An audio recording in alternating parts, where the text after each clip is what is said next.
Marhaban, hello. My name is Ian Campbell, and this is the 17th in a series of videos intended to teach you the Arabic alphabet and sound system and to prepare you to understand how to learn vocabulary words.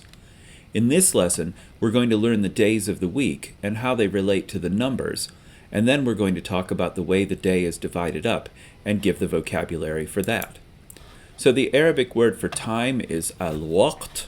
I suppose I should actually write it out here in Arabic for you. So al, and then here's waw, qaf, and ta very sloppily.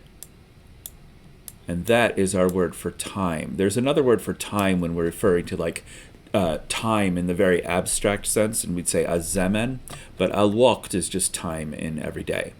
So traditional, and even to a certain extent modern Arabic cultures, divide up the day rather differently than Western cultures do. So I'll just describe this after I give you the days of the week, which come from the numbers for the most part.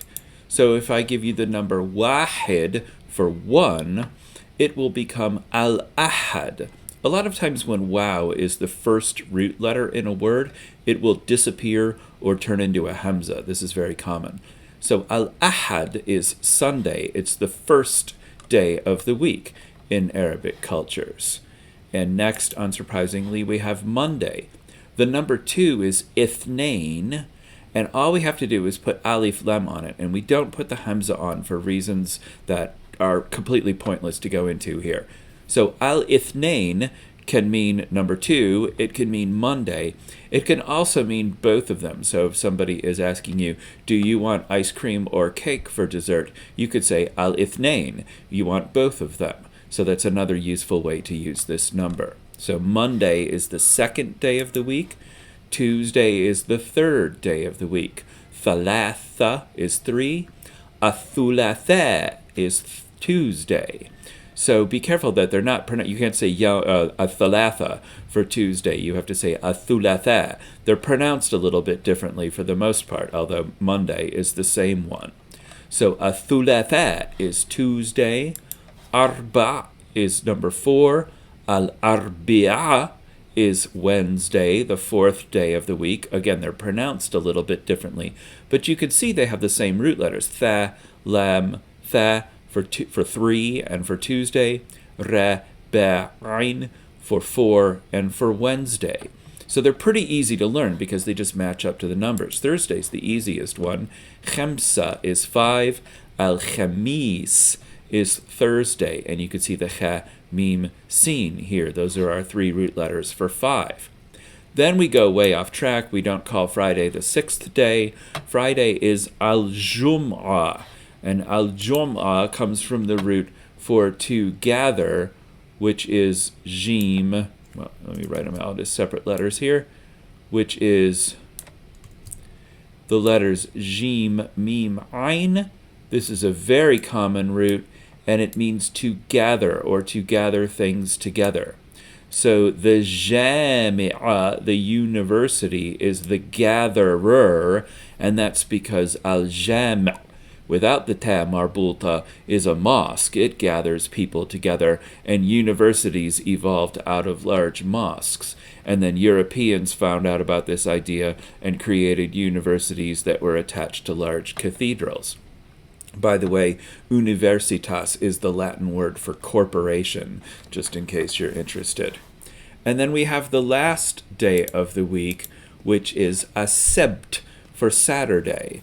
And this comes from the Hebrew word that we get the English word Sabbath from. So when Islam split off as a separate religion, it really split off as a separate religion from Judaism, not from Christianity.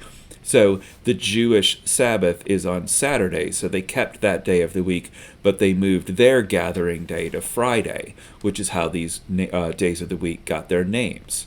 So al-ahad, al-ithnain, al-thulatha, al-arbi'a, al-khamis, al-jum'ah, as-sabt.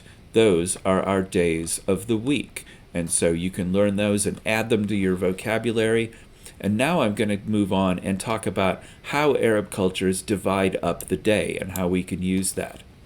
So Arab cultures divide up the day mainly by the 5 daily Islamic prayers, whose names are right here. Al-Fajr is the dawn prayer, and by dawn here it's meant when there's a first tiny touch of light in the sky, not sunrise like a lot of people might think. Al-Dhuhr is noon.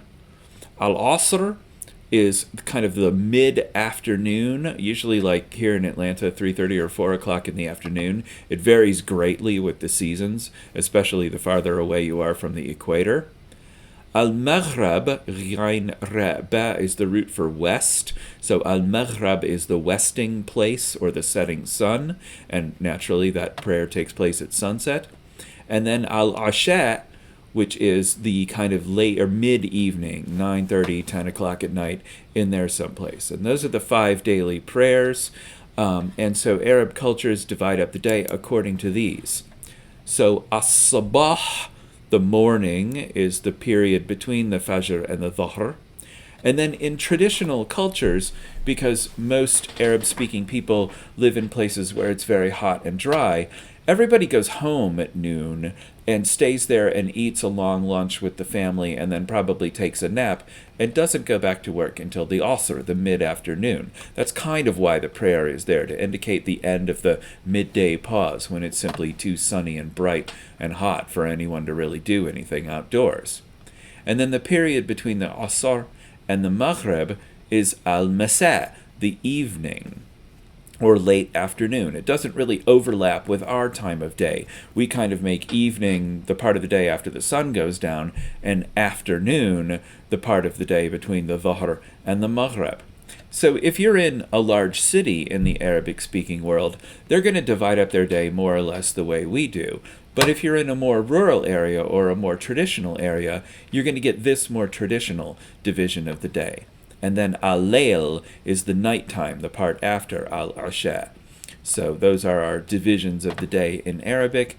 As things have modernized and some people have adopted a more westernized schedule, people started using the word ba'da dhuhr. So ba'da is after, and hang on, it should really have a fatha here. So ba'da dhuhr is our word for afternoon, literally. So you will see people use this quite often to mean what we would think of as afternoon, the part of the day between al-Dhuhr and al-Maghrib. And since we're learning the word for after, ba'da, we should learn the word for before as well. So qabla is the word for before. And then we have 2 completely equivalent, I've never understood what the difference is between them, they're interchangeable, words for during, which is athna, which sounds a little more formal, and khilal. So you can pick either one of these to mean during something. So now you know before, qabla, after, ba'da, and during, athna or khilal. So you could put those together with the various parts of the day to be more specific about what time you're talking about. And in the next lesson, I'll do the rest of the numbers all the way up to thousands, and then I'm going to talk about how we use those to tell time, and then you'll be able to be still more precise about what times you're talking about. So we can put the divisions of the day together with the days of the week to talk about specific periods of the day. And we're going to do it like this. So sabah is morning, and we're going to take off its alif lam for reasons I will explain much later, and then add it to Tuesday, athulatha. So sabah athulatha, notice that you do not hear the L, the lam here, because the letter tha will absorb it.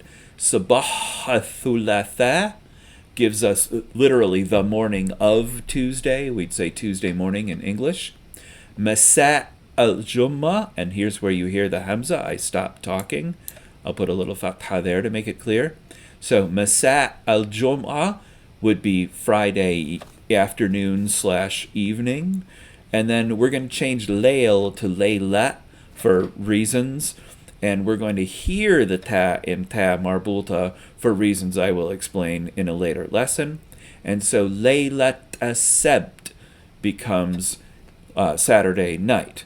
So again, we do not hear the lam in alif lam here because it's absorbed by sin. Laylat as-sabt, Saturday night. That makes it all right, I suppose. So you can use these divisions of the day plus the days of the week in order to give a specific time during a day. And then I'll get much more specific 2 lessons from now when I teach you how to tell time. So let's learn a few more vocabulary words before we go here. Al-Yom is the word for day. And if you hear Yom Kippur when you're talking about the Jewish holidays, it's the same thing. So Al-Yom is day, the day, and it's also today, Al-Yom, and this is usually clear from context what you're talking about. The plural of Al-Yom is Al-Ayam, so we have Ayam Al-Usbu', the days of the week. I have to take off the alif lam here for reasons I'm not going to explain today. So Ayam Al-Usbu', and let me do something I forgot to do, which is add shadda here. It's Ayam. So Ayam Al-Usbu' is the days of the week. Al-Usbu'. And notice how hard it is to say ayn at the end of a word with no ta marbulta. So Al-Usbu'. And you're actually kind of clenching your throat when you end that word in a way that you don't in English, unless you're trying to stop yourself from throwing up. So Al-Usbu' is the week. Ayam Al-Usbu', the days of the week.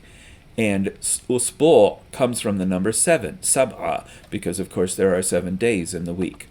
And just for completeness purposes, the plural of Al-Usbu', week, is Al-Asabi', the weeks. So we break up nouns and put them back together to make plurals. And then finally, we have Al-Yom for today, and Ghadan is tomorrow. It has the tanween al-fath ending, and the extra alif that's used to support the tanween al-fath. Most people will just write ghain dal alif and not put the tanween al-fath in, so you have to get used to this. So that's our word for tomorrow. And then ems or al-barih are yesterday. They're just 2 equally useful words. As far as I've been able to tell, there's no difference between the 2. People will understand them both.